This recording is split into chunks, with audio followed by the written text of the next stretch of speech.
विद्यार्थी मित्रांनो, आपण व्हिडिओ क्लासरूमच्या माध्यमातून यूट्यूबवर अनेक पाठ पाहत आहात आणि मला अपेक्षा आहे की तुम्ही माझे सर्व लेसन्स यूट्यूबवर पाहून त्याच्याबद्दल कॉमेंट कराल किंवा व्हॉट्सअपवर काही प्रतिक्रिया व्यक्त कराल किंवा माझ्या मोबाईलवर काही शंका असतील तर तुम्ही विचाराल.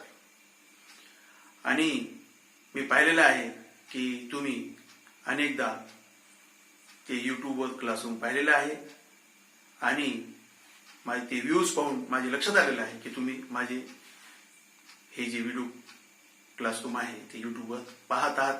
त्याबद्दल धन्यवाद. आणि असंच तुम्ही हे क्लासेस तुम्ही पाहत जा, त्याच्यातून शिकत जा आणि काही शंका असेल तर मला निसंकोचपणे विचारत जा. आपण आता शिकत आहोत modern instruments and communication system. या मॉडर्न इन्स्ट्रुमेंट्स आणि कम्युनिकेशन सिस्टीम मध्ये आपण पाहिलेलं आहे transducers, non electrical quantities converted into electrical signals. Their classifications, main classifications, active transducers and passive transducers. Because transducers are classified according to activity and according to working principle. Active transducers are self-generated and passive transducers are externally supplied power and generated. Now we have to see the transducers classification according to working principle. There are mechanical transducers, thermal transducers, optical transducers and inductive transducers. Every transducers have some working principles and their applications, but the transducers either active or passive. म्हणजे कोणताही transducer असो त्याचं आपलं एक working principle असतं, त्याचं एक कार्यसिद्धांत असतो आणि तो एक तर ऍक्टिव्ह गटामध्ये मोडणार किंवा पॅसिव्ह गटामध्ये मोडणार.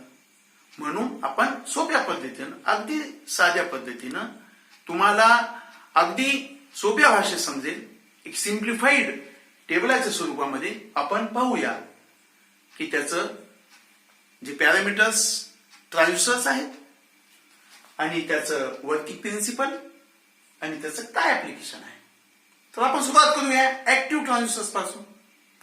आपल्याला माहित आहे थर्मोकपल. थर्मोकपल म्हणजे काय की दोन डिसिमिलर मेटलच्या जॉईंटला आपण तापवतो आणि तापवल्यानंतर त्या डिसिमिलर मेटलच्या जॉईंट मध्ये तिथं काय होतात इलेक्ट्रोमोटिव्ह फोर्स म्हणजे इलेक्ट्रिकल सिग्नल्स निर्माण होतात आणि ते आपण मोजू शकतो मीटरच्या साह्याने. मग हा झाला त्याचा सिद्धांत, कार्यसिद्धांत. आणि त्याचा उपयोग काय, या ट्रान्सड्यूसरचा उपयोग तापमान मोजण्यासाठी म्हणजे टेम्परेचर मेजरमेंट, हीट मेजरमेंट. याच्यामध्ये उपयोग कशाचा आहे, याच्यामध्ये थर्मोकपल म्हणजे डिसिमिलर मेटल्सचा उपयोग आहे. आणि दुसरा आहे पिझो इलेक्ट्रिक पिकअप. हा एक ट्रान्सड्यूसर आहे. याच्यामध्ये आपण टणक डायमंड सारखे, गालगुटी सारखे खडे क्रिस्टल्स वेगवेगळ्या आकाराचे वापरतो. याच्यामध्ये काय होतं, when applying the force on that crystal then electromotive force generated म्हणजे इलेक्ट्रिकल सिग्नल्स निर्माण होतात. आणि याचा उपयोग काय, याचा उपयोग दाब मोजण्यासाठी म्हणजे प्रेशर मोजण्यासाठी म्हणजे वजन मोजण्यासाठी याचा उपयोग होतो. आणि त्याच पद्धतीनं आपण पॅसिव्ह ट्रान्सड्युसर्स मध्ये पाहू. पॅसिव्ह ट्रान्सड्युसर्स मध्ये कोणता येतो? Strain gauge transducer. Strain gauge मध्ये काय होतं की एका व्हीटस्टोन ब्रिज मध्ये आपण स्ट्रेन गेज हा ट्रान्सड्युसर वापरतो. याच्यामध्ये काय होतं की जो रेजिस्टन्स आहे तो एक वायरच्या स्वरूपामध्ये आहे. म्हणजे हा वायर जसा जसा ताणला जाईल आणि जसा जसा कंप्रेस होईल तसं तसं याच्यामध्ये रेजिस्टन्स जो आहे तो बदलतो. आणि रेजिस्टन्स बदलला की मग त्या सर्किटमध्ये हा इलेक्ट्रोमोटिव्ह फोर्स जो आहे तो बदलतो. व्हेरिएशन्स येतात व्होल्टेजमध्ये, करंटमध्ये. आणि याचा उपयोग सुद्धा काय आहे? दाब मोजणे आणि वजन मोजणे, डिस्प्लेसमेंट, अंतर मोजणे याचा याच्यामध्ये उपयोग होतो. दुसरा आहे थर्मिस्टर. थर्मिस्टर हा एक रेजिस्टन्स आहे, पण असा रेजिस्टन्स आहे की जो तापमानाच्या सानिध्यामध्ये आल्यानंतर त्याच्यामध्ये रेजिस्टन्स हा बदलतो. त्याचे पॅरामीटर्स बदलतात. थर्मिस्टर हा जो आहे तो मेटल ऑक्साईड पासून बनलेला आहे. आणि जेव्हा त्याच्यावर आपण उष्णता देतो त्याला, तेव्हा जशी जशी उष्णता वाढेल, जसं जसं तापमान वाढेल तसं तसं त्याचं रेजिस्टन्स रेजिस्टन्स कमी होतो. म्हणजे NTC या गटामध्ये हा मोडतो, म्हणजे निगेटिव्ह टेम्परेचर कोइफिशियंट. जसं याचा कार्यसिद्धांत आपण पाहिला की जेव्हा याच्यावर जेव्हा हा रेजिस्टन्स तापमानाच्या सानिध्यामध्ये येतो तेव्हा त्याच्यामध्ये रेजिस्टन्स बदलतो. मग याचा उपयोग काय आहे? याचा उपयोग सुद्धा तापमान मोजण्यासाठी, म्हणजे टेम्परेचर मोजण्यासाठी, हीट मोजण्यासाठी याचा उपयोग होतो. अशाच पद्धतीनं या पॅसिव्ह ट्रान्सड्युसर्स मध्ये कॅपॅसिटिव्ह म्हणजे कॅपॅसिटर वापरून तयार केलेले काही ट्रान्सड्युसर आहेत. जसं microphone, capacitor microphone. Capacitor microphone मध्ये काय होतं की एक कॅपॅसिटरची प्लेट आणि दुसरं डायफ्राम म्हणजे कंपन पावणारा असा पडदा. जसं जसं कॅपॅसिटी चेंज होते तसं तसं आवाजामुळे जेव्हा आवाजाचा प्रेशर या डायफ्रामवर पडतो तेव्हा डायफ्राम हा जो पडदा आहे तो कंपन पावतो. आणि त्याच्यामध्ये कॅपॅसिटर आणि दोन्ही प्लेटमध्ये हे चेंजेस जे येतात त्याच्यामुळं त्याच्यामध्ये electrical signals, electromotive force generate होतात आणि ऑडिओ सिग्नल्स निर्माण होतात. याचा उपयोग काय? स्पीच साठी आणि साऊंड मेजरमेंट साठी याचा उपयोग होतो. दुसरा आहे इंडक्टन्सचा वापर करून तयार केलेले ट्रान्सड्युसर्स, म्हणजे डिफरन्शियल ट्रान्सफॉर्मर्स. हे कशामध्ये वापरतात? लिनियर व्हेरिएबल डिफरन्शियल ट्रान्सफॉर्मर या साधनामध्ये. मग याच्यामध्ये काय होतं की डिफरन्शियल ट्रान्सफॉर्मर मध्ये 2 सेकंडरी वाइंडिंग्स असतात. इंडक्टन्स म्हणजे जसं मोटारीमध्ये तुम्ही पाहिलं असेल वाइंडिंग्स असतात, तसे 2 सेकंडरी वाइंडिंग्स असतात. आणि त्या 2 सेकंडरी वाइंडिंगच्या मध्ये एक चुंबकीय नळी जी असते ती प्रेशर, एक्सटर्नल प्रेशरनं ती खालीवर होते आणि ही खालीवर मॅग्नेटिक झाल्यामुळं त्याच्यामध्ये त्या सेकंडरी वाइंडिंग्स मध्ये दोन्ही सेकंडरी वाइंडिंग्सच्या मध्ये डिफरन्शियल व्होल्टेज हा निर्माण होतो आणि इलेक्ट्रिकल मोटिव्ह फोर्स हे जनरेट होतात. म्हणजे प्रेशर, नॉन इलेक्ट्रिकल क्वांटिटी आणि इलेक्ट्रिकल सिग्नल्स निर्माण होतात. आणि याचा उपयोग आपण प्रेशर मोजण्यासाठी, अंतर मोजण्यासाठी याचा उपयोग सुद्धा होतो.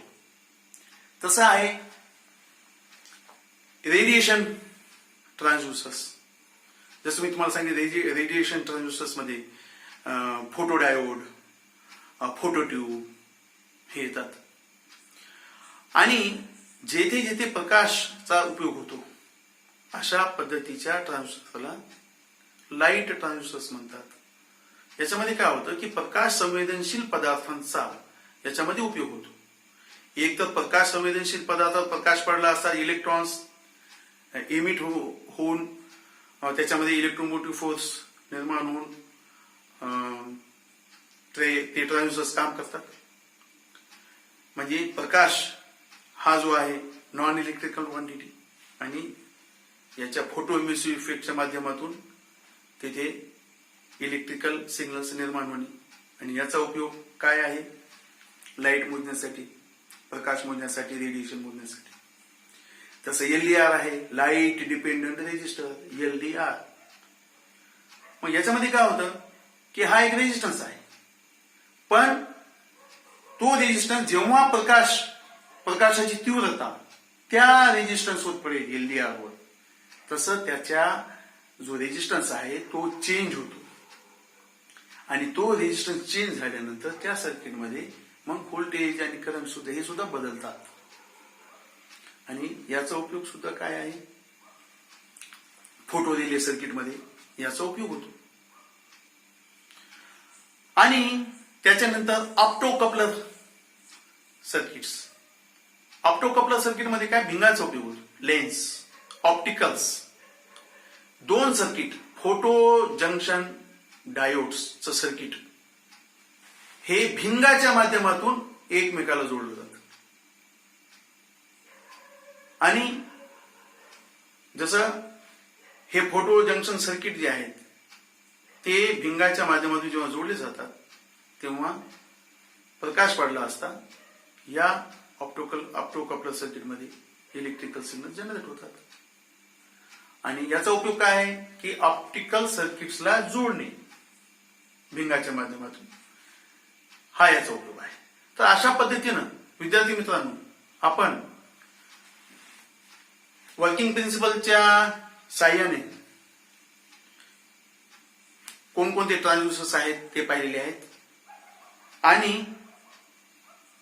जास्तीत जास्त तुम्हाला समजेल आणि जास्तीत जास्त त्या ट्रान्सड्युसरचा उपयोग होतो. असे तर ट्रान्सड्युसर्स खूप आहेत. त्याचं वर्गीकरण हे करणं हे सुद्धा वेगवेगळ्या माध्यमातून वेगवेगळ्या याच्यामधून ते झालेलं आहे. पण त्याच्यामधून काही आपण निवडलेले जे ट्रान्सड्युसर्स आहेत अभ्यासासाठी त्याचा मी तुम्हाला विश्लेषण करून सांगितलेलं आहे. जर याच्यामध्ये तुम्हाला काही शंका असेल, काही अडचणी असतील तर निसंकोचपणे मला तुम्ही कॉमेंट्स करू शकता युट्यूबवर किंवा व्हॉट्सअपवर किंवा मला प्रत्यक्ष फोन करून मला तुम्ही विचारू शकता. आणि याच्यानंतर आपण पुढे शिकूया ट्रान्सड्युसर सिलेक्शन करताना कोणकोणत्या गोष्टी लक्षात घ्यायला पाहिजे आणि त्याचे कोणकोणते महत्वाचे गुणधर्म आहेत याचा आपण पुढे अभ्यास करूया. तर मग भेटूया पुढच्या व्हिडिओ क्लासरूम मध्ये. धन्यवाद.